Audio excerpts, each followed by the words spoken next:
Eu coloquei aqui para boa tarde a todos novamente. Aí sempre fica essa flutuação de quantidade de aluno, é normal. Então vamos lá. O Adri está nessa quinta aula. Depois nós vemos como é que a gente faz com as outras aulas que a gente perdeu. Como teve alunos que perderam, eu falei, depois a gente pode reaver isso. Então, como eu falei, eu estou dividindo para o conteúdo. A parte que mais cai no primeiro ano é essa parte de energia. E aqui é a quinta aula. Se tiver, como você pode estar um pouco fora de sintonia, fora de ritmo, porque já que é a última aula que eu estou revisando, mesmo que você tenha visto no primeiro ano, mas foi no primeiro ano, né, nós estamos no terceiro, pode ser que esteja um ritmo de um diferente. Então, se tiver alguma dúvida, você pode falar que eu volto e explico. Então, vamos lá. Primeira questão, Enem de 2001. Ó. O Brasil tem potencial para produzir pelo menos 15 mil megawatts por hora de energia a partir de fontes alternativas. Somente nos estados da região sul, o potencial de geração de energia por intermédio das sobras agrícolas e florestais é de 5 mil megawatts por hora. Para se ter uma ideia do que isso representa, a usina hidrelétrica de Ita, uma das maiores do país, na divisa entre o Rio Grande do Sul e Santa Catarina, gera 1.450 megawatts de energia por hora. Esse texto, transcrito de um jornal de grande circulação, contém pelo menos, aí está bem negrito, nem precisa eu marcar, está bem destacado, ó, um erro conceitual. Veja que a questão foca no erro. Ao apresentar valores de produção e de potencial de geração de energia. Esse erro consiste em letra A, B, C, D ou E. Aí você olha para as alternativas, ó, A, B, C, D, E, aonde está o erro. Veja que ele diz que é um erro conceitual ao apresentar os valores de produção e geração de energia. O erro está aqui. Aí vamos lá, ó. 15 mil megawatts por hora de energia. 1.450 megawatts de energia por hora. 5 mil megawatts por hora. Aonde é que está o erro? Aí, letra A. Apresentar valores muito altos para a grandeza energia. Mas, numa usina, por exemplo, a geração de energia, ela é muito alta, então não tem problema nenhum em apresentar valores muito altos, porque eles são muito altos. Então, o erro não está aqui, ó, falso. Os valores têm que ser altos. B, o erro está em usar unidade megawatt para expressar os valores de potência. Não, vocês devem saber que o watt, ele é a unidade de potência. Esse mega que vem aqui, ele é só uma abreviação. O mega, ele vale 10 elevado a 6. Então, no caso, é 1 com 6 zeros. Ó. Então, esse mega é só uma abreviação. A unidade da potência, ela é o watt. Por exemplo, uma lâmpada, você escreve assim, 200 watts de potência, 50 watts de potência. Então, W, que é o watt, watt, ele é só a unidade de medida. O mega é só uma abreviação, 10 elevado a 6. Então, o erro não está aqui. Isso aqui está correto. Veja, ó, a frase está correta. O erro está em dizer que está errado. Veja que é uma dupla negação, então cuidado para não se atrapalhar. Ele não está pedindo a verdadeira, ele está pedindo a errada. Letra C. O erro consiste em usar unidades elétricas para biomassa. Também não, falso. Por quê? Qualquer energia, como a gente já viu, pode ser transformada em outra. Qualquer energia pode ser transformada em energia elétrica dependendo do processo, então não tem problema nenhum. Qual é o outro problema? Aqui. É que toda e qualquer energia, ela é medida em joule, não importa o tipo. Não tem problema nenhum. Falso. Letra D. O erro está em fazer uso da unidade incorreta megawatt por hora. Exatamente. Essa é que está errada. Então, aqui vai ser a nossa alternativa verdadeira. Por que você está perguntando? Então, eu vou explicar de mais outra maneira aqui, para quem se não ficou muito claro. Quando você recebe o talão na casa de vocês, talão de energia, né, da conta da Eletrobras, que agora é Equatorial, vou dar um exemplo aqui fictício. O Adrian recebe o talão na casa dele, está lá escrito lá, 273 quilowatts-hora, né, kWh, de energia consumida no mês. Vai vir escrito dessa maneira. Veja que Do jeito que está escrito no talão, não é do jeito que está escrito aqui. Se o que está escrito aqui na primeira linha eu colocar nessa linguagem simplificada, numérica e com a unidade, ficaria 15, um K. Quem é o K? O K é o 1000. Vocês têm que lembrar que o K é 1000. Ó, aí só que aqui eu tenho um mega. Esse mega, ele vale 10 a 6. E o K vale 10 a 3. Como são diferentes, então eu não vou fazer dessa maneira. Vou deixar o 15.000 mesmo, ó, 15.000. Aí, como o mega é 10 a 6, ó, então fica 15.000 mega W de watt, traço, e o H de hora. Veja que esse traço é justamente esse pô, que representa a divisão. Se não ficou claro, eu dou mais outro exemplo para vocês. Como é que você escreve velocidade? Velocidade é igual a 50 metros m barra segundo. Como é a leitura disso? Metros por segundo. Veja que quando você fala esse termo por, você está se referindo à divisão. E é aí que está o erro. Megawatt não é dividido por hora na unidade de medida. Isso aqui é uma multiplicação, é quilowatt-hora, não é quilowatt por hora, é quilowatt-hora. Então, aqui é que está o erro. Explicação definitiva. Qual é a definição de potência? Expliquei na primeira aula de energia. Potência é igual a energia dividido pelo tempo. Se eu fizer aqui o produto dos meios, fica E vezes 1, que dá o E, multiplicando de X. E o P que multiplica o T de tempo. Então, ó, na definição, quem é que eu tenho? A energia, a potência é o W e o tempo é a hora. Veja, watt, hora.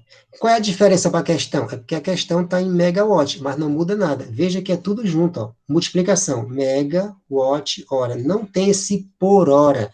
É por isso que está errado. Eu expliquei de várias maneiras, dando vários exemplos, que é para não deixar dúvida.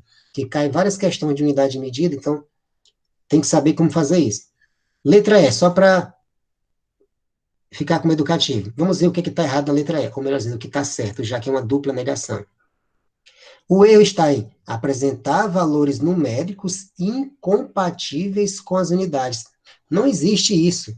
Qualquer valor numérico pode ser colocado com qualquer unidade de medida. O número é uma coisa, a unidade de medida é outra. Não existe compatibilidade entre as duas. Falso.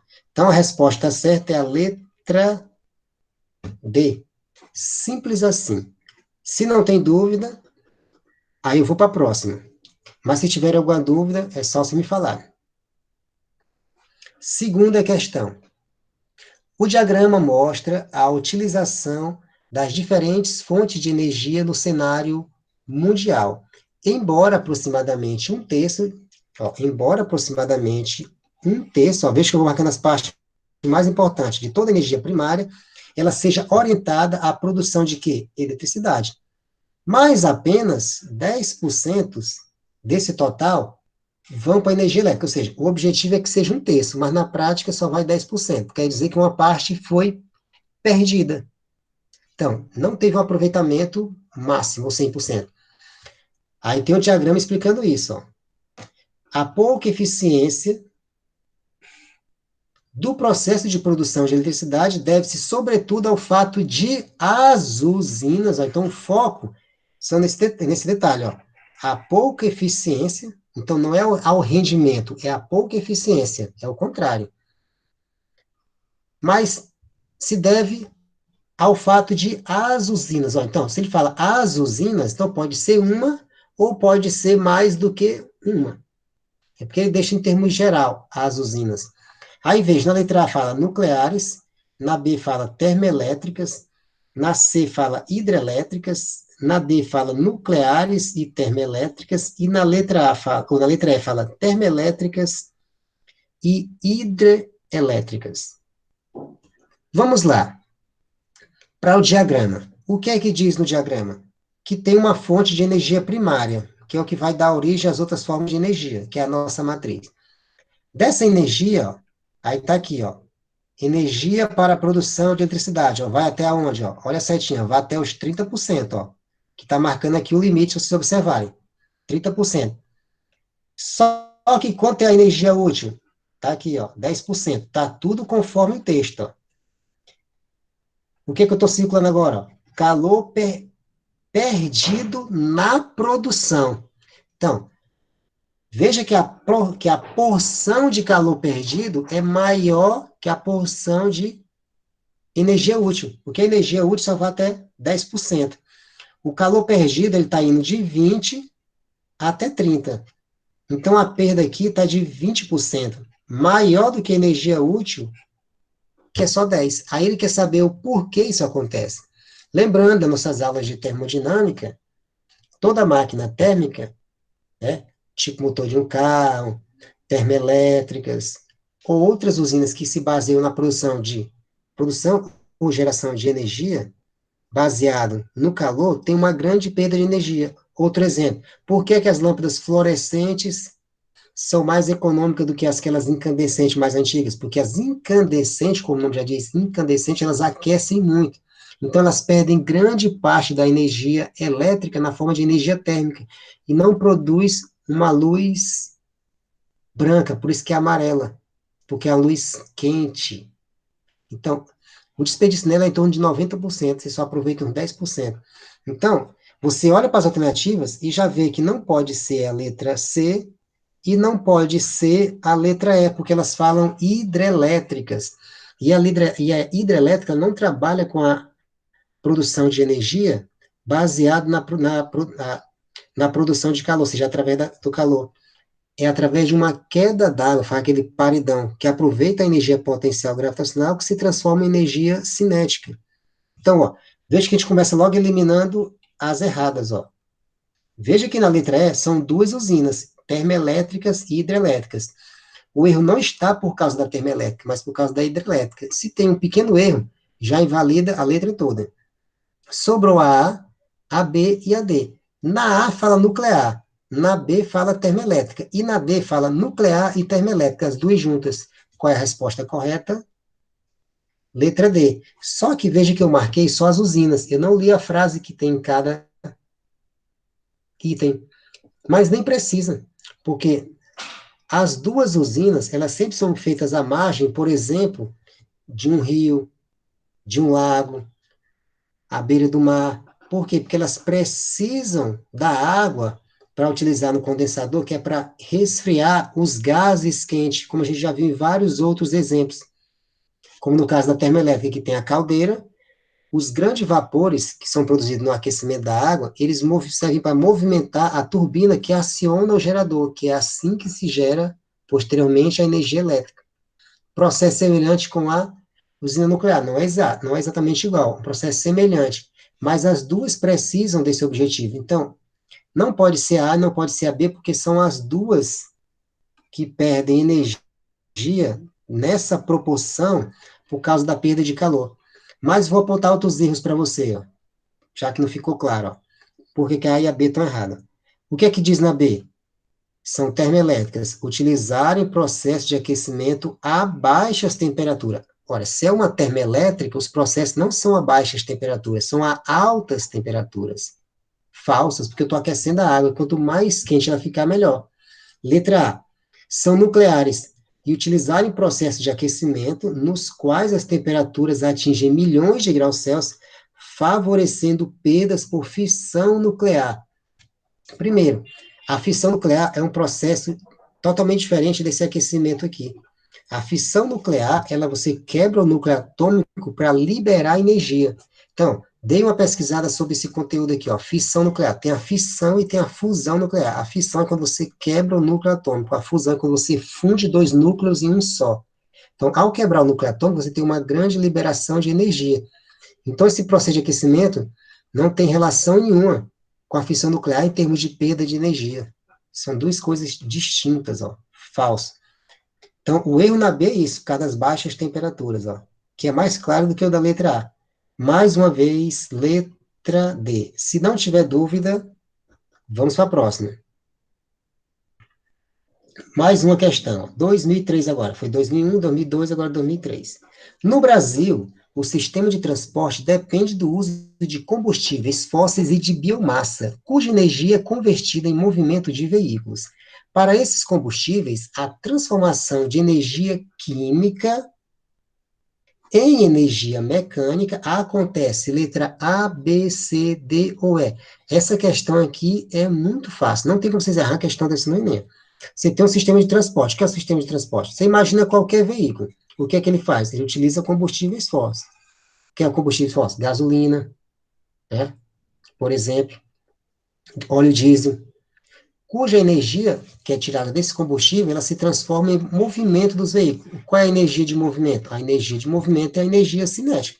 Então, você pega a energia desse combustível e transforma em energia cinética, e ele entra em movimento. Mas a questão quer saber aonde é que isso acontece. Na combustão, nos eixos, na ignição, na exaustão ou na carburação. Veja que eu estou usando a mesma estratégia da questão anterior, que é a técnica que eu sempre digo que vocês devem fazer no Enem. Como as frases e o texto são muito grandes no Enem, vocês focam na parte principal. Ó. Você tem 5 itens, na combustão, nos eixos, na ignição, na exaustão, na carburação. E tem a frase, ó. Veja que eu esqueci a frase. Aonde é que acontece a queima do combustível? A combustão. Exatamente, na combustão. Ó. Veja aqui, não tem nenhuma outra alternativa que fala combustão. Agora, mas vamos supor aqui uma situação. Nesse caso, não, está bem claro, letra A, você acertou, vai para a próxima. Mas digamos que é uma questão parecida no Enem, cara, suposição, que é uma questão parecida no Enem, e tem 2 alternativas que falam combustão. Aí, nesse caso, você elimina as outras e analisa só as 2 que falam de combustão. Então, ó, vamos fazer de conta que todas falassem combustão. Digamos que as 5 alternativas falassem combustão, fosse o contrário, o erro na frase. Aí você tinha que analisar todas as 5. Ó. Letra A, na combustão, que gera gases quentes, depois da queima do combustível, para mover os pistões do motor, que é tipo a turbina na termoelétrica que aciona o gerador. Então, o pistão aqui, ele está fazendo a função daquela turbina lá, na termoelétrica, verdadeiro. Nos eixos que transferem torques às rodas e impulsionam o veículo. Veja, não é nos eixos que acontece, veja que não tem a menor lógica de no eixo acontecer essa transformação de energia. Ó. Veja que não tem a menor lógica possível. Não tem como vocês errarem a questão dessa. Letra C, na ignição. Mas o ato da ignição é o ato de ligar o carro, né? De dar a partida. Então, não é isso aqui. D, na exaustão. O que é exaustão? É quando você começa a liberar, né? Na exaustão, quando gases quentes são expelidos para trás, ó. Ou seja, tipo pelo cano de descarga. Mas ali você está só liberando o que não foi aproveitado. Não é a questão da transformação de energia. Letra E, na carburação, com a difusão do combustível no ar. Também não, ó. Falso, viu? Você podia fazer já sabendo de cara a verdadeira ou eliminando as erradas, o que dá no mesmo. Ó. Resposta certa, letra A. Vamos para a próxima. Creio que está muito fácil. Mais uma de 2003. Nos últimos anos, o gás natural GNV, gás natural veicular, vem sendo utilizado pela frota de veículos nacional, por ser viável economicamente e menos agressivo do ponto de vista ambiental.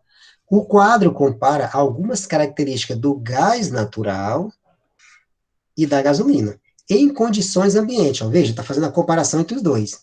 A densidade dos dois, poder calorífico dos dois. Apesar das vantagens no uso de GNV, sua utilização implica algumas adaptações técnicas, pois em condições ambiente, o volume de combustível necessário em relação ao de gasolina, veja que está bem destacado em negrito, ó, o que ele quer na questão, ó. Não tem como passar despercebido. Para produzir a mesma energia, ó, ele quer saber o volume necessário para produzir a mesma energia. Só que em relação, quem? A gasolina. Então, no caso, ele está nesse volume, ele está falando do gás. Ó. Então, o volume de GNV, que é o gás natural veicular, em relação, quando ele fala em relação, ele quer dizer em comparação à gasolina, para produzir a mesma energia. Seria a letra A, B, C, D ou E. Essa questão também ela é muito óbvia em relação às outras. Ó. E vou usar a mesma técnica que eu usei nas outras. Ó. Não vou ler as frases ó, e vamos focar na parte mais importante de cada letra. Ó. Muito maior muito maior, igual, muito menor, muito menor. Ora, é bem clara a questão. GNV é um gás. Gasolina está no estado líquido. Qual é a diferença entre um líquido e um gás? É que um líquido, que você coloca no recipiente, ele fica lá. Um gás, não. Se você soltar, ele se espalha no ambiente todo. Então, já deixa bem claro quais alternativas já estão erradas. Letra C está errada. Não tem como o volume do gás ser igual ao do líquido. Não tem como o volume do gás ser menor e muito menos, muito menor. Com certeza, o volume do gás, ele é muito maior. É um gás. Então, ó, já eliminei 3 alternativas, ó. Nem precisei ler as frases, ganhei tempo, ó. Vamos lá, letra A. Muito maior, o que requer um motor mais potente. Qual é a relação do gás com o motor mais potente? Nenhum. Porque se isso fosse verdade, não pegaria, esse gás não ia servir para veículos com motores menos potentes, o que não tem lógica. Falso. Letra B. O volume é muito maior do gás, o que requer que ele seja armazenado, ó, seja colocado no tanque, né? A alta pressão. Exatamente. Letra B, verdadeiro.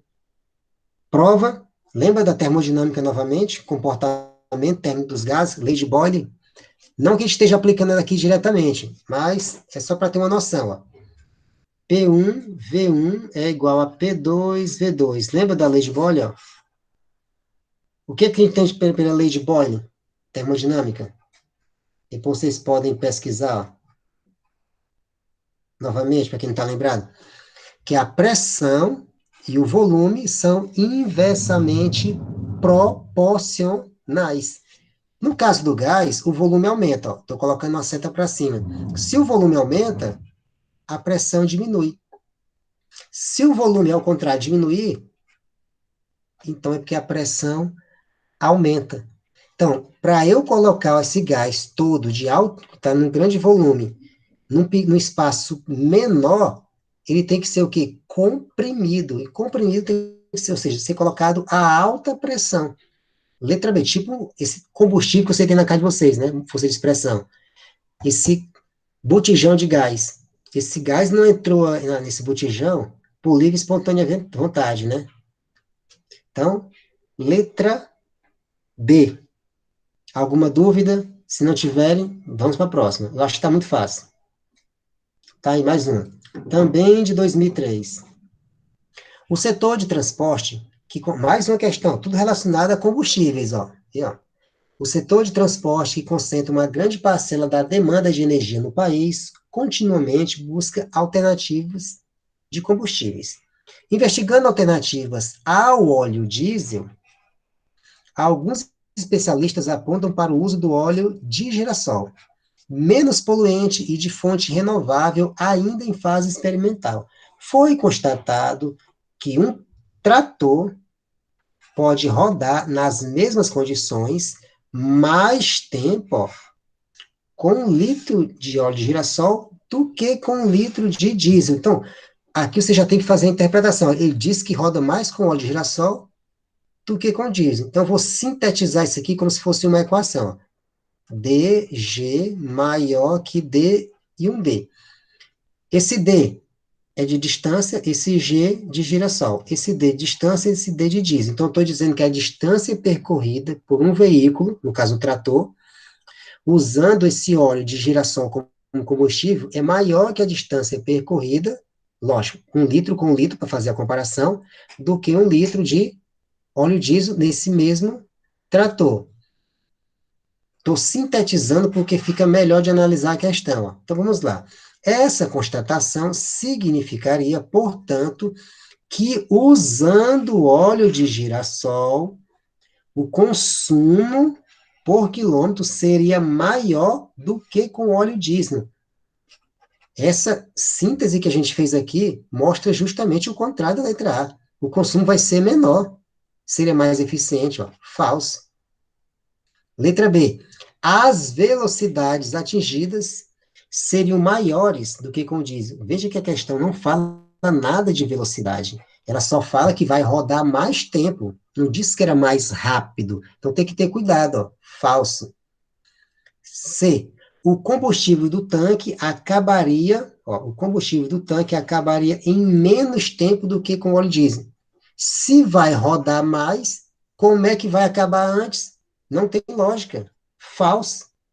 Letra D. A potência desenvolvida pelo motor em 1 hora seria menor do que com óleo diesel. A questão também não fala nada de potência. Ó. Viu?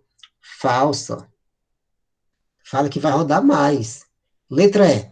A energia liberada por 1 litro desse combustível seria maior do que do óleo diesel. Exatamente, ó. Verdadeiro, ó. Letra E.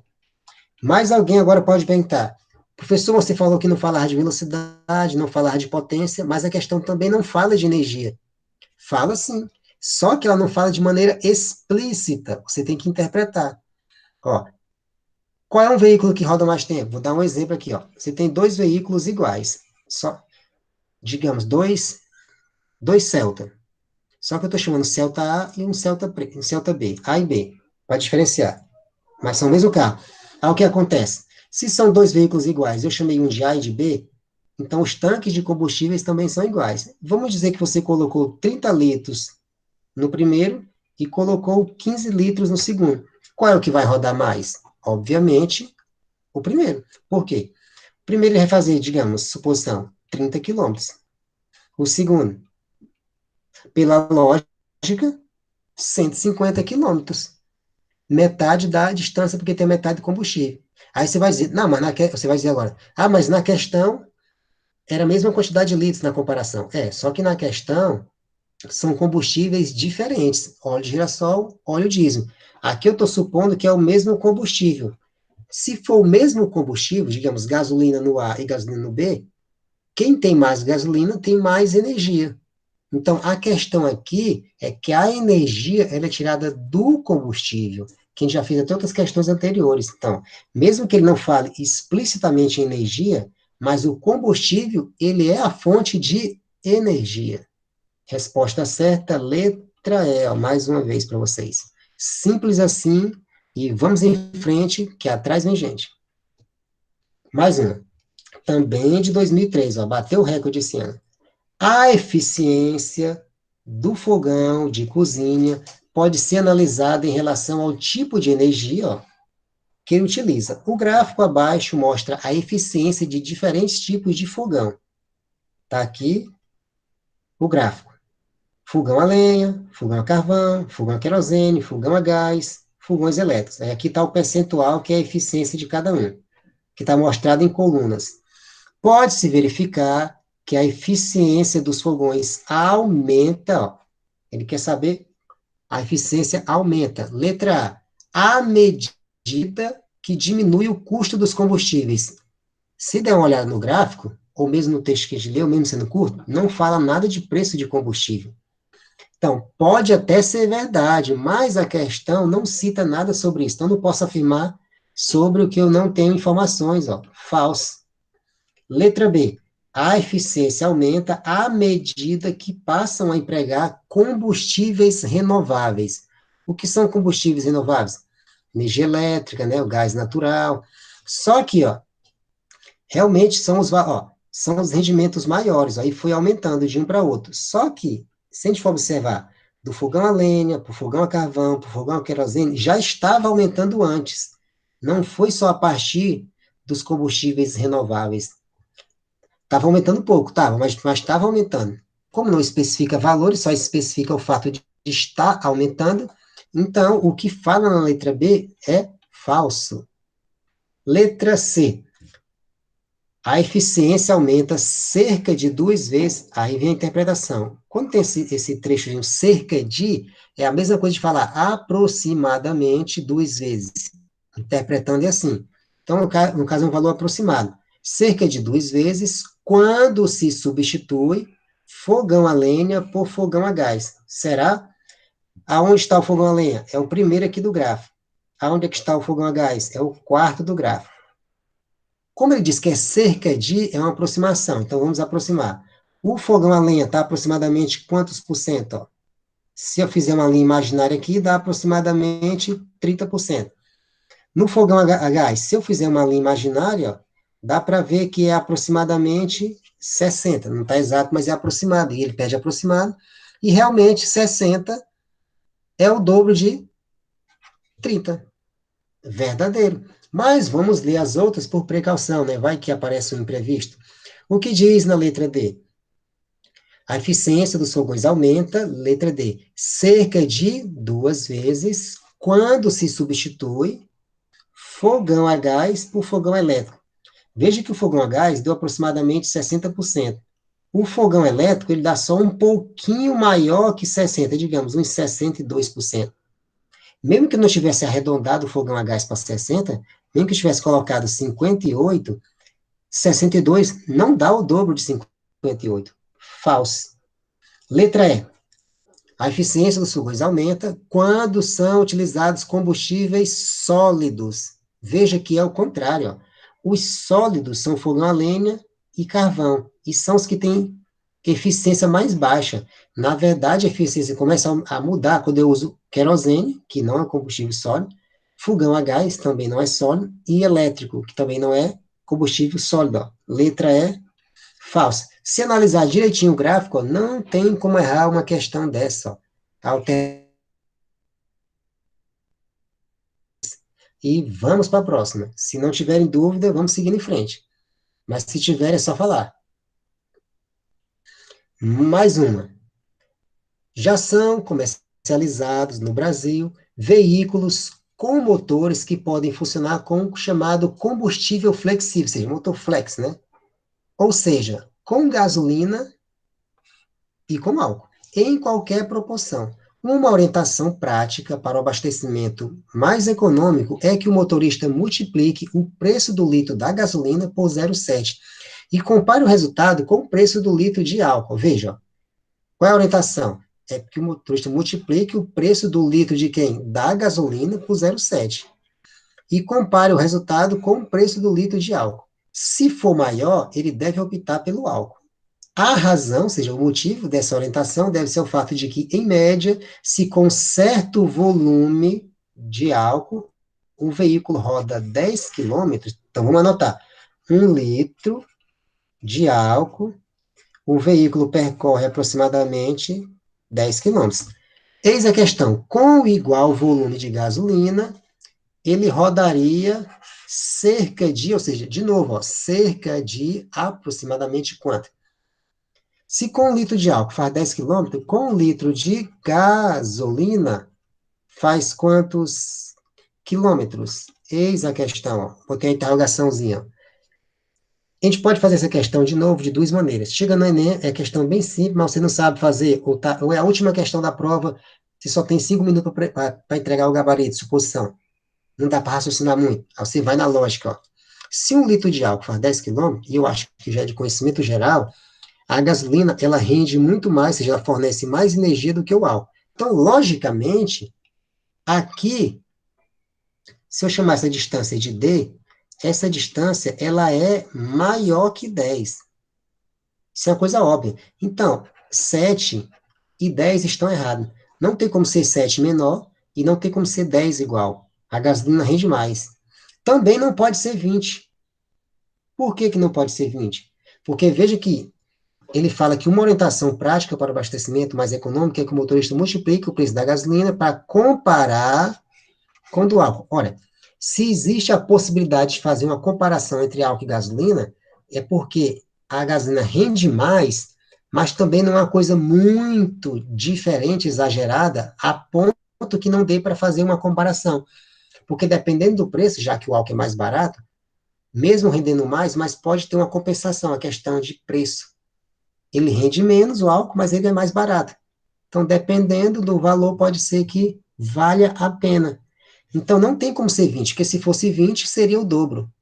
Aí não tinha nem como comparar. Gasolina renderia muito mais se eu usaria gasolina. Também não tem como ser 17. O 17 é muito maior do que 10. Qual é o valor mais próximo? O valor mais próximo é o 14. Ó. Realmente, de 10 para 14 dá para fazer uma comparação. E você não pode dizer, ah, mas o 7 é mais próximo do que o 14. Só que o 7 é menor que 10. E a gasolina roda mais, então só pode ser o 14. É uma coisa lógica. Mas, claro que você pode vacilar na lógica, então vou explicar da maneira mais prática e infalível. Qual é a dica da questão para o consumidor? É que ele pegue e multiplique o preço da gasolina por 0,7.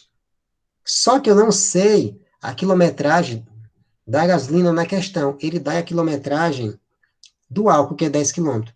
Então, vou pegar os 10 quilômetros e vou dividir por 0,7.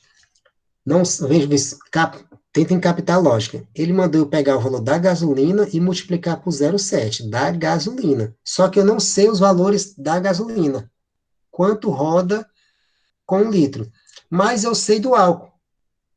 Se para a gasolina eu tenho que multiplicar por 0,7, para o álcool eu faço o contrário para o álcool, que no caso é dividir. Então eu pego 10 e divido por 0,7.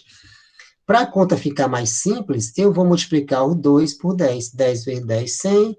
0,7 vezes 10 dá 7. Então fica 100 dividido para 0,7. Poxa, 100 para 7. 10 para 7 é 1. 7 vezes 1, 7.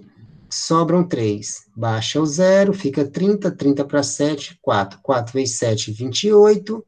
Sobram 2. Eu poderia continuar fazendo a divisão, mas nós já achamos o nosso valor mais aproximado. Esse 2 aqui é desprezível aqui na nossa conta. Ó. Veja, então deu aproximadamente 14 quilômetros. Ó. Resposta certa, letra C, de Corinthians, ou de Covid-19. E vamos para a próxima. Se tiverem dúvida, é só falar. 8ª questão. Não sei se estão achando rápido, devagar demais. Já é a 8ª, já. São 10. O gás natural veicular, GNV, pode substituir a gasolina ou álcool nos combustíveis automotores. Nas grandes cidades, essa possibilidade tem sido explorada, principalmente pelos táxis, que recuperam em um tempo relativamente curto o investimento feito com a conversão por meio da economia proporcionada pelo uso do gás natural. Atualmente, a conversão para gás natural do motor de um automóvel que utiliza gasolina custa R$ 3.000. Então, vejam, tem 2 tipos de combustível: gasolina, gás natural veicular, GNV, e a gasolina, ou álcool. Tanto faz, um dos dois. E ele quer fazer a conversão para gás natural, ou seja, ele utiliza álcool e gasolina no carro e quer mudar para gás natural, só que ele tem que adaptar o carro. Então, para fazer essa conversão, ele vai gastar R$ 3.000.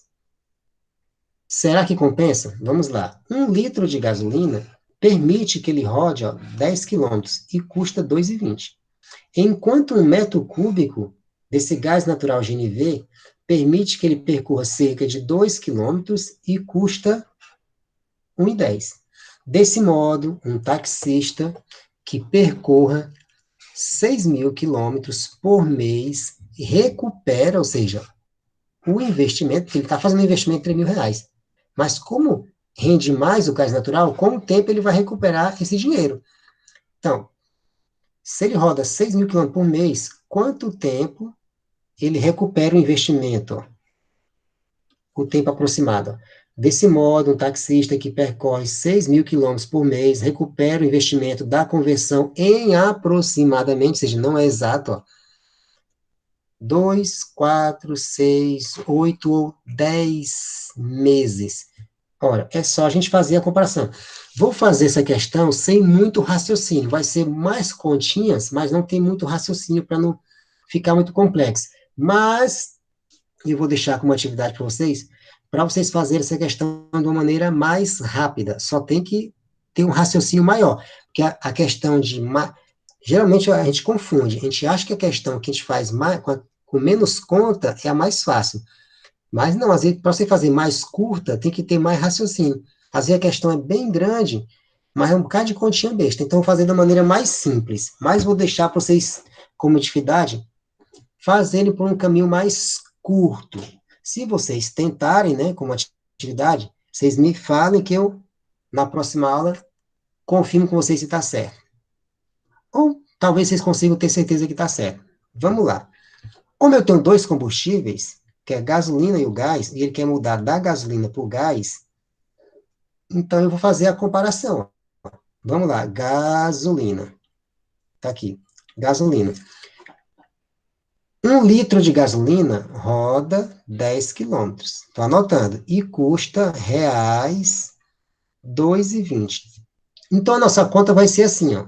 Vou colocar agora de uma linguagem simples. 10, ó, não estou colocando os quilômetros, estou colocando simples. Esses 10 quilômetros corresponde a 2,20, ó. Coloquei só 2,2. Não coloquei a anotação de reais e nem o zero do final que não atrapalha. Estou simplificando. 10 quilômetros corresponde a R$ 2,20. Quanto ele roda em um mês? Ó, em um mês, ó, por mês.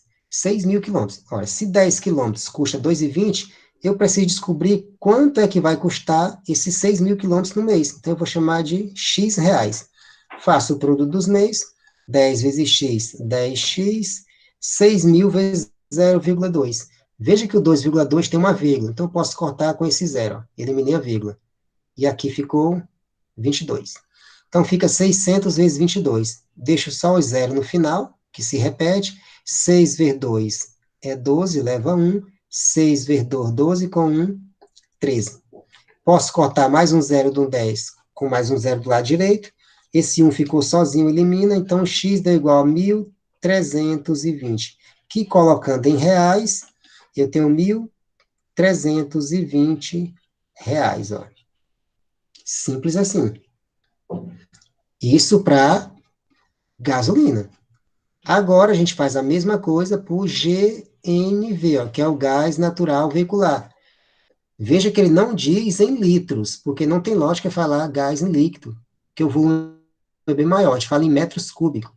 1 metro cúbico, ó, como está aqui destacado na antepenúltima linha de GNV, permite ele percorrer 12 quilômetros, ou seja, um pouquinho mais, então ele rende um pouquinho mais. Então, 1 metro cúbico rende 12 quilômetros e custa reais 1,10. Ó. Ele roda mais, 2 quilômetros a mais, e custa 1,10, ou seja, custa a metade do preço da gasolina, que é 2,20. Então, no caso aqui, é reais 1,10. Vocês podem estar estranhando, mas é porque essa questão é de 2005. Então, aqui são os valores da gasolina em 2005, mas o que não invalida o raciocínio. Essa questão de preço oscila mesmo. Então, 1 metro cúbico custa, 12, roda 12 quilômetros, e esse 12 quilômetros custou 10. Então, eu vou fazer o mesmo raciocínio que eu fiz para a gasolina. 12 corresponde a 1,1. 12 quilômetros a 1,10, coloquei em notação simplificada. Aí eu pego os 6.000 quilômetros, porque eu fazia a mesma coisa da gasolina. Para a gasolina, 6.000 quilômetros sai por R$ 1.320. Aí eu quero saber, 6.000 quilômetros com gás natural, quanto é que custaria? Como eu já usei o X, vou chamar agora de Y. Faz o produto dos meus, veja que é uma regra de 3 simples. 12 vezes Y, 12Y. E 6.000 vezes 1,1. Faço a mesma coisa, corto um zero com essa vírgula do 1,1, que aí fica 11. Aí fica 600 vezes 11. Coloco o 2 zero no final. 6 vezes 1, 6. 6 vezes 1, 6. Então, deu 12y igual a 6.600. Esse 12 está multiplicando, vai para o outro lado dividindo. Então, eu tenho 6.600 para 12. 66 para 12 dá 5, porque 5 vezes 12 é 60. Aí sobra zero. Pega um zero emprestado, 60 de novo, para 12, 5. Sobrou um zero, dá 550. Colocando em reais, eu tenho 550 reais. Ó. Veja que o gás é bem mais econômico. Só que eu quero saber, levando em conta essa economia, que aqui, veja que eu fiz esse cálculo aqui, é para um mês, tanto para a gasolina como para o gás, é para um mês. Aí eu quero saber quanto tempo demora para ele recuperar o dinheiro. Observe que um mês não dá, né, para recuperar o dinheiro. Vamos ver. Se eu quero saber quanto tempo ele recupera o dinheiro, eu tenho que saber baseado em quem? Baseado na economia. Então, eu pego os 1.320 da gasolina e subtraio os 550 do gás, ó, para eu ver a economia. 0, 0, 0. 2 para 5, esse 2 tem que pegar um emprestado, ó, do 3. Aí fica 12. 12 para 5, 7. 3 para 5, como ele emprestou um por 2, ó, fica 2. 2 para 5, também não dá. Aí ele pega um emprestado. Esse 1 vai ficar 0. 12 para 5, 7. Então, eu tenho 770, o que no caso dá R$ 770 de economia em um mês. Isso em um mês. Então, veja que em um mês ele não recupera os 3.000 que ele gastou. Será que em 2 meses ele recupera? Não. Mas será que em 4 dá? Eu pego os 770 e multiplico por 4. Ó. 4 vezes 0 dá 0, 4 vezes 7, 28, leva 2, 4 vezes 7, 28 de novo, com 2, 30. Deu 3.080. Colocando em notação de dinheiro, ó, são R$ 3.080. Ó. Passou um pouquinho dos 3.000, ó. Mas como a resposta é aproximada, então, com certeza, não, 2 meses não dá, a resposta certa é 4 meses. Ó. Veja que é só regra de 3 simples a questão. Ó. Espero que você não tenha tido dificuldade, tenha dado para entender. É só fazer regra de 3 e comparar gasolina com GNV. Qualquer dúvida, é só me falar. Não sei se já fizeram o print, mas eu estou gravando, depois vocês podem ver. Vamos para a próxima. Penúltima questão. Em uma residência com aquecimento central, um reservatório é alimentado com água fria. Veja, um reservatório é alimentado com água fria. Vamos botar assim abreviado, AF. Que é aquecida na base do reservatório e a seguir distribuída para as torneiras. Veja que tem 6 torneiras na questão. De modo a obter a melhor eficiência, melhor de aquecimento, com menor consumo energético. Então, ele quer as duas coisas, melhor eficiência e também gastar menos energia. Foram feitos alguns testes com diferentes configurações, modificando-se as posições de entrada de água fria e de saída de água quente. Eu vou botar abreviado. A e um quê? Água quente. No reservatório, conforme a figura. Em todos os testes, a questão do ano passado, 2019, só que era o NP e PL, não era o geral. Em todos os testes, as vazões de entrada e saída foram mantidas iguais e constantes. Então, o que é a vazão? É a quantidade de água que está entrando e saindo. É o mesmo valor em qualquer torneira. Então, no caso, não é o volume de água que vai influenciar. O Adrien, que é a primeira vez, não sei se ele sabe, e nem PPL, PPL quer dizer pessoas privadas de liberdade, que não é uma energia geral para todo mundo. Continuando, está aqui o reservatório, ó, tem a parte da entrada e tem a parte da saída. Ó, 3 entradas, 3 saídas, está aqui o reservatório e está aqui o aquecedor. A configuração mais eficiente para a instalação dos pontos de entrada e saída da água no reservatório é, respectivamente, nas posições, aí letra A, B, C, D ou E. Vejam, mais uma vez eu fiz umas 3 questões hoje de vocês nesse raciocínio, e dá para fazer a mesma coisa aqui, ó. Veja que eu tenho uma entrada e tenho uma saída, então você pode dividir o problema em 2 partes. Vamos focar primeiro só na entrada. Eu tenho 3 opções. Porque assim, se você descobrir essa, você já elimina várias alternativas. Deixa a saída para depois. Ó. Na entrada, por onde é que a água deve entrar para ser mais eficiente e, ao mesmo tempo, consumir menos energia? Tem que ser as duas coisas. Você olha a questão dessa e acha que não tem a menor possibilidade de vir um raciocínio para entender ela. Parece que é uma questão meio vaga, mas não é. Aonde que está o aquecedor? O aquecedor está na parte de baixo. Então, se o aquecedor está na parte de baixo, quando essa água entrar, por exemplo, se a água entrasse pelo 1, a água ia entrar por cima e teria que descer para chegar no aquecedor. Então, ó, veja que não seria uma coisa muito rápida, que ela ia ter que descer.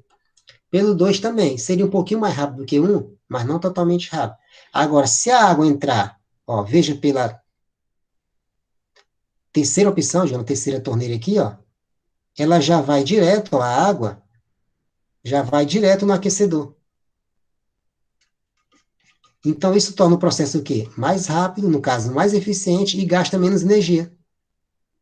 Pelo fato de que vai demorar, se vai demorar menos tempo para aquecer a água, também está gastando menos energia. Então, ele tem que entrar pela opção 3, ó, porque ele vai direto para o aquecedor, porque o aquecedor está embaixo, o aquecedor não está em cima. Aí você olha para as alternativas, A, B, C, D ou E. Qual ou quais das alternativas dá como opção de entrada a 3? A letra D e a letra E. Então, A, B e C são falsas, sobraram 2. Agora, resta saber qual é a opção de saída, 4, 5 ou 6. A opção correta, letra D. é 3 e 4, ó. Creio eu que vocês não entenderam por que é que a água tem que entrar pelo 3, ó, essa parte, eu acho que a parte do 3 vocês entenderam porque é meio óbvio que o aquecedor está embaixo. Agora, a saída, por Eu que que não, essa... não entendi a saída. Oi? Eu não entendi a saída, porque que é no 4. Pois é, justamente, boa pergunta, ó. A entrada parece uma coisa meio óbvia, o aquecedor está embaixo, entrar por baixo é mais rápido. Uhum. Agora, por que que tem que sair por cima para ser mais eficiente, né? Por que que não sai logo por baixo? Vejam, vamos lá. Voltando para a termodinâmica. Termodinâmica. Lembra lá da parte de propagação do calor? Existe a condução, existe a convecção e existe a irradiação. Não é condução aqui e não é irradiação. Só pode ser quem? Convecção. Por quê? Porque tem uma água fria e tem uma água quente. Vou fazer uma comparação não com água, porque a água está no estado líquido. Estou fazendo uma maneira que vocês entendem mais fácil. Por que que o ar-condicionado fica na parte de cima, por exemplo, na casa, no quarto, na sala ou em algum lugar? Porque o ar frio desce, que ele é mais denso. Por que que as lareiras, lugares muito frios, que faz aquela lareira para aquecer o ambiente da casa, por que que a lareira fica embaixo, o aquecedor? Porque o ar quente sobe. Aí comparei, tem uma água fria e tem uma água quente. Qual é a lógica? Esse reservatório vai aquecer a água. Ao aquecer a água quente, ela sobe. Entendeu? Como a água quente ela sobe, então é mais eficiente ela sair pela 4. Entendeu? Porque ela vai sair mais rápido. Talvez não tenha ficado muito claro, então eu vou começar a conectar outros conteúdos. Qual é a... Lembra de dilatação térmica também no segundo ano? Delta V é igual a V0 vezes gama vezes delta T. Ou seja, quem é o delta T? O delta T é a temperatura. Quando a temperatura de um corpo aumenta, ele tem a tendência de dilatar. O delta V aqui é a variação do volume. Ele tende o quê? A expandir, ficar num volume maior. Dilatação. Fica até aquelas comparações do trilho no trem que dilata. Pronto. Aí, veja que uma coisa leva a outra. Ó. Temperatura aumenta, que no caso é um aquecedor, então o volume aumenta. Agora você vai lá para a definição de densidade. A densidade é a massa sobre o volume. Se eu fizer aqui o produz meio, só para ficar mais claro, fica m vezes 1 e d vezes v. Ó. A massa é a densidade vezes o volume. A massa da água não vai mudar. A água que entra é a mesma água que sai, porque a massa é constante. O que é que muda? É o volume e a densidade. Ah, e veja que aqui é uma multiplicação. Toda multiplicação mostra que essas grandezas são inversamente proporcionais, igual à explicação anterior que eu dei da pressão e do volume. O que é que vai acontecer aqui no caso? Com o aumento da temperatura, esse aumento da temperatura vai provocar um aumento do volume. Então, o volume aumenta, ó, setinha para cima. Mas veja que na equação, o volume fica embaixo, ó, na divisão.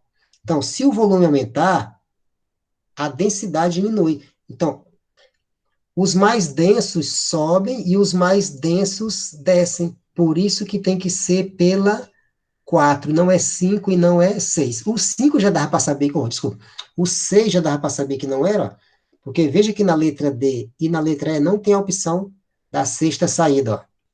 Só tem 4 e 5, o que também já dava uma dica do porquê é a 4. Ele entra pela mais baixa e sai pela última. Ficou mais claro agora, Adriano? Ficou. Ótimo, muito Entendeu? bem.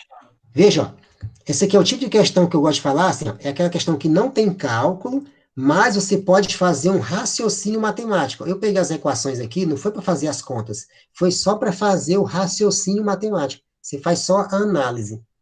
Pronto. Vamos para a última questão de hoje, para fechar com chave de ouro. Questão também do ano passado, ó, do Enem PPL.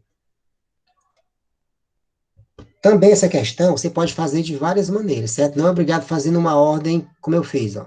Vocês vão ver, pode deixar como exercício para vocês, ó. O etanol, álcool, né, é um combustível renovável obtido da cana-de-açúcar e é menos poluente do que os combustíveis fósseis, como a gasolina e o diesel. O etanol tem densidade de 0,8 gramas por centímetro cúbico, massa molar de 46 gramas por mol, creio que você estudar tudo isso na química, deve saber, e calor de combustão de aproximadamente menos 1.300 kJ por mol. Esse menos não vai influenciar em nada, é só para indicar que ele está consumindo energia. Com o grande aumento da frota de veículos, tem sido incentivada a produção de carros bicombustíveis, funciona com um ou com o outro, né? Flex, econômicos, que são capazes de render até 20 quilômetros por litro. É uma maravilha, né? Para diminuir a emissão de poluentes atmosféricos. O valor correspondente à energia consumida que o motorista de um carro econômico movido a álcool, que é o etanol, né, percorra 400 quilômetros na condição de máximo rendimento é mais próximo de, ó, veja aquela palavrinha mágica que eu sempre falo para vocês, ó, o aproximadamente. Aqui não colocou aproximadamente, mas colocou mais próximo, o que dá no mesmo. Aí tem letra A, B, C, D ou E. Vamos lá. Qual é o X da... Primeiro você tem que focar no X da questão. É o valor correspondente à energia. Então, o X da questão é esse aqui, ó. É o Ezinho, ó. Quero saber a energia consumida. Para eu saber a energia consumida, eu tenho que ir para o percurso. O percurso foram quanto? Foi de 400 quilômetros rodado. Mas eu sei que esse combustível, ele rende 20 quilômetros para cada litro. É só fazer uma regra de 3 simples, ó. Se 20 quilômetros é percorrido com 1 litro, porque é 20 quilômetros para 1 litro, então serão 400 quilômetros para X litros. Faz o produto dos meios, 20 vezes X, 400 vezes 1, 400. Esse X fica igual a 400, esse 20 está multiplicando, vai dividindo. 400 para 20, eu posso cortar um zero com outro zero. 40 para 2, 20. Então, nesse percurso de 400 quilômetros, foram consumidos 400 litros. Mas se você ler no texto, a questão não usa litros, ó, a questão usa ó, centímetros cúbicos. Então, vou fazer aqui uma explicação para quem não sabe. Ó. Vou colocar lá no alto, naquele espaço. Ó.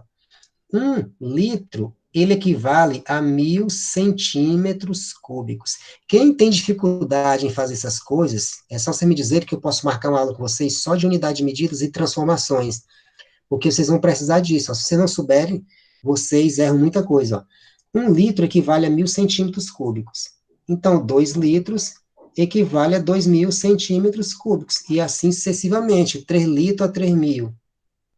Então, a lógica é que 20 litros equivale a 20.000 centímetros cúbicos.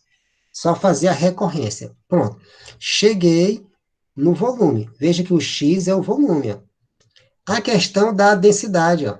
Diz que a densidade é quem? 0,8, né? Mas eu sei que a densidade é a massa sobre o volume. Isso aqui eu acho que é uma noção básica que todo mundo sabe, eu já até falei na questão anterior.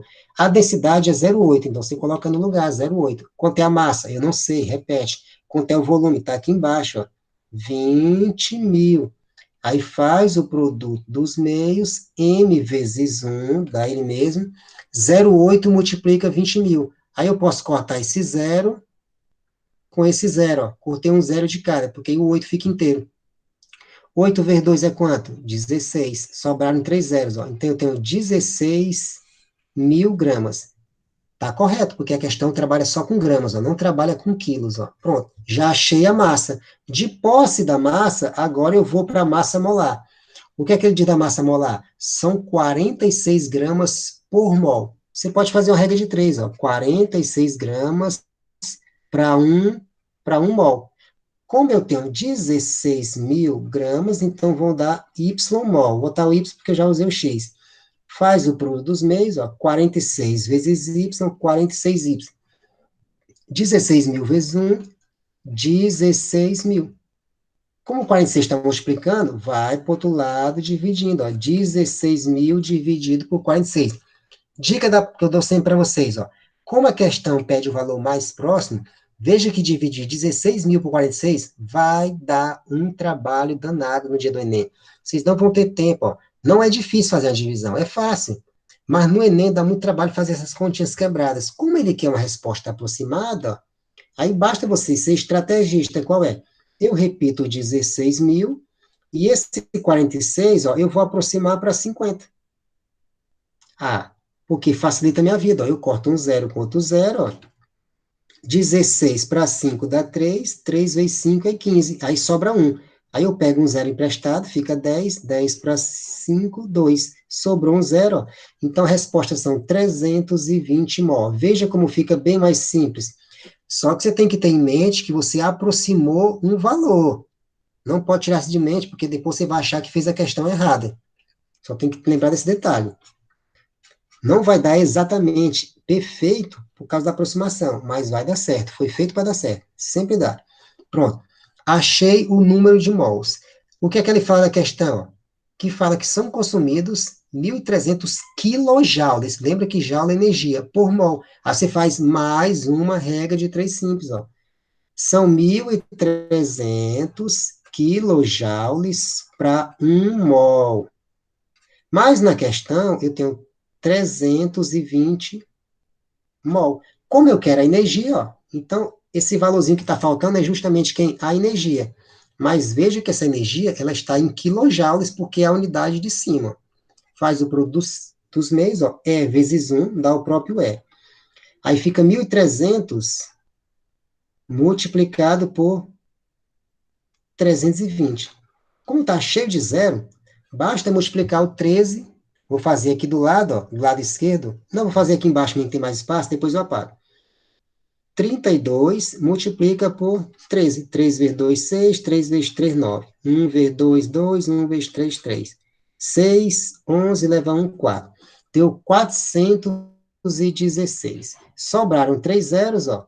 Então dá 416 mil. Mas tem a unidade de medida, ó. Quilojoule. Aí você olha para as alternativas. Tem resposta? Não, né? Por quê?